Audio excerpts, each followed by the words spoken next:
Greetings, Big Blue Dog community.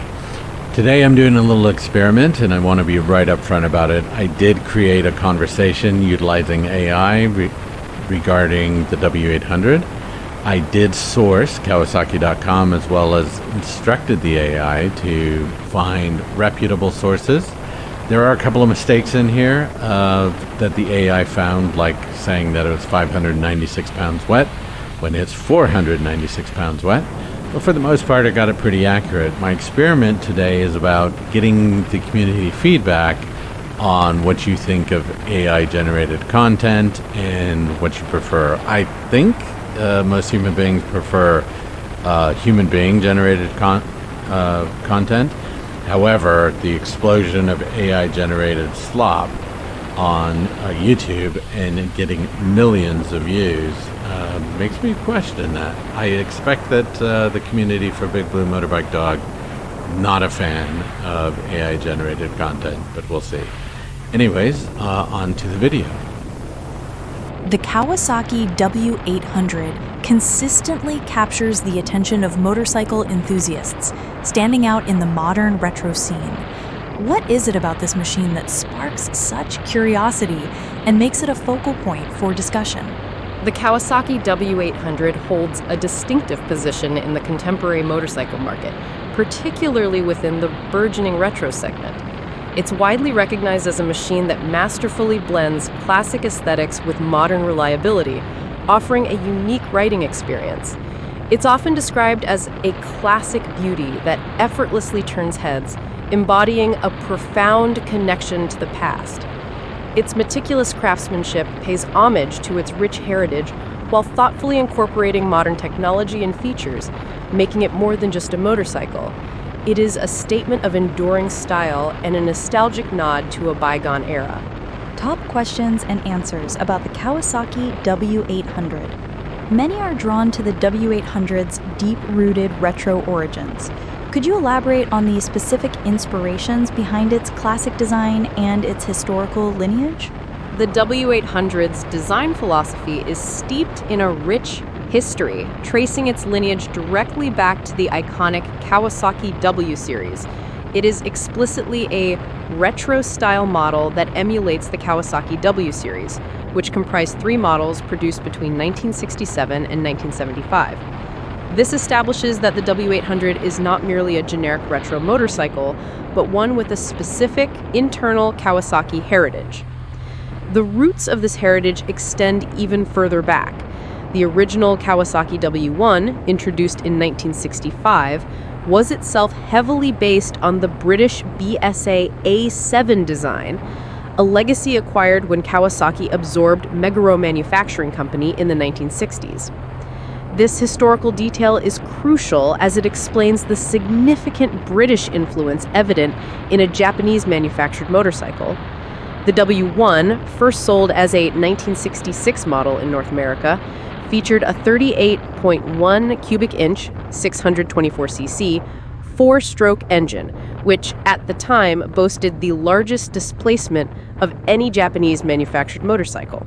The broader discussion surrounding the authenticity of modern motorcycles, such as whether a contemporary Royal Enfield or Triumph can be considered enough English if manufactured elsewhere or with non-origin parts, applies directly to the W800.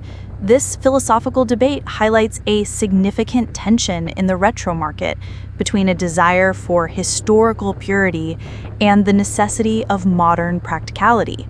The W800 navigates this by offering a strong feel of the past. Its iconic image, sound, and tactile experience, combined with the undeniable benefits of contemporary engineering and reliability.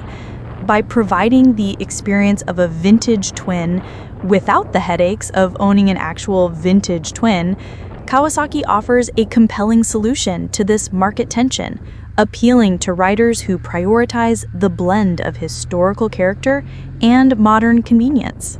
For those interested in the nuts and bolts, could you provide a comprehensive breakdown of the W800's core technical specifications, including its engine, chassis, and dimensions? The W800 is built with a blend of traditional design and modern engineering, reflected in its detailed technical specifications. Engine. The W800 is powered by a 4-stroke parallel twin engine with an SHCM, so single overhead camshaft, and 4 valves per cylinder, and it is air-cooled. Its displacement is 47.2 cubic inches, or 773 cc's, achieved with a bore of 3.03 inches, or 77 millimeters, and a stroke of 3.27 inches, or 83 millimeters. The compression ratio stands at 8.4 to 1. Fuel delivery is managed by DFI, or digital fuel injection, with two 1.34-inch, or 34 millimeter, throttle bodies, and ignition is handled by TCBI, which is transistor-controlled breakerless ignition with digital advance. The engine produces a maximum torque of 46.4 pound-feet at 2,500 RPM. Power is transmitted through a 5-speed return-shift manual transmission with a sealed chain as the final drive. Chassis and suspension. The W800 utilizes a double cradle high-tensile steel frame, which is claimed to be more rigid than those of previous models. For front suspension, it features a 1.61-inch, or 41 millimeter, telescopic fork providing 5.1 inches of travel. These forks are protected by rubber gates, which also contribute to the bike's retro appearance. The rear suspension consists of twin shocks with spring preload adjustability, offering 4.2 inches of travel. Brakes and wheels. Braking is handled by a single 12.6-inch or 320 millimeter front disc with 2 piston calipers and ABS. The rear features a single 10.6-inch or 270 millimeter disc with a 2-piston caliper and ABS. It is important to note that newer models, 2019 and on, include a rear disc and ABS on both wheels, a significant upgrade from older models that featured a rear drum brake and lacked ABS. The front tire size is 100 by 90 by 19, though some variations like the Cafe and Street models have a 18-inch front wheel, with the 2020 Pure W800 reverting to a 19-inch front wheel. The rear tire is a 130 by 80 by 18.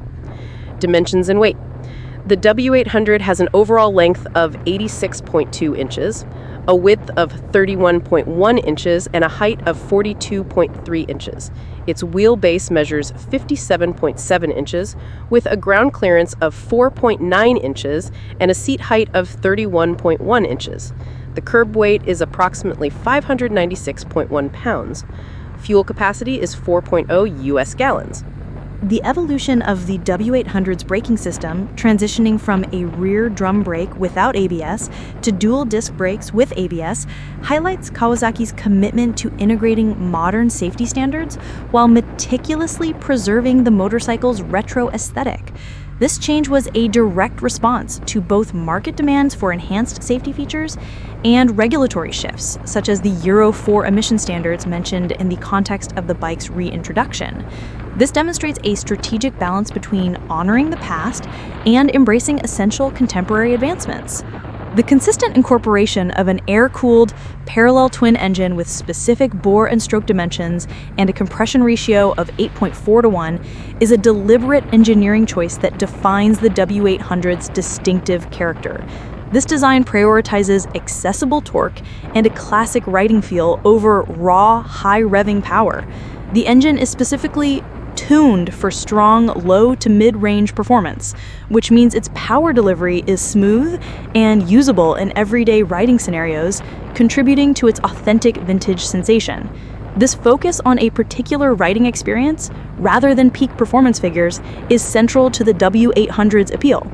Greetings. What you just heard was an AI conversation between two different speakers detailing what AI was able to find regarding the Kawasaki W800. I put it in there as a little experiment. I am going to label this video as containing AI because the entire conversation was generated by AI. There are a couple of areas where they got numbers wrong, they being two speakers, but it was the primary answering one, and that was the wet weight of the W800 is under 500 pounds.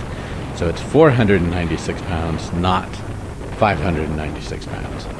Other than that, pretty good conversation. Did take all the technical details from Kawasaki.com and from what it considered to be reputable sources. So it's a great little experiment that I wanted to throw out there and see if the fact that it contains AI results in really poor viewership, or if the introduction of other voices helps, right? One of the things that I am thinking about is interviewing other people who own W's, or I think that's the best way to put it, other people that own W's, or providing people who come visit and ride my W, getting their input on what they think about the motorcycle. I just had a friend who is a long-term cruiser rider that I've been friends with 30-some years, and he came up to visit and ride the Northeast Kingdom from Florida, and being a forward control enthusiast with motorcycles approaching 6-7 feet long, he was very much out of his element, out of his comfort zone when it came to the W. He felt that the motorcycle was very small compared to a 7-foot long cruiser. It absolutely is, compared to the 1700 cc displacement he's used to. An 800, or specifically 773 cc, is definitely much smaller, and compared to the 750 to 800 pound weight, the 496 pound wet weight of the W, much lighter than he's used to as well. But the thing that he really didn't like was the knee position, as he was used to a less than 90 degree bend in the knee, and on the W it's slightly more than 90 degree in order to hook back onto the pegs. There he and I had a pretty vast difference. I prefer mid controls. The bike that I have that has the most forward controls is the BMW R1200CL, which has about a 90 degree bend in the knee. The other two that I own is greater than that, so your feet are tucked behind your knee when riding the motorcycle. The one thing I love about the mid controls is the capability to stand up. There are rough roads here, and when there's bumps or car eating potholes, things along those lines, I prefer to use my legs as suspension instead of my spine. Anyways, I look forward to any feedback I can get from the community regarding the experiment today. If you made it this far, thank you so much for watching the entire video. Keep the shiny side up, the rubber side down, and keep it wheel.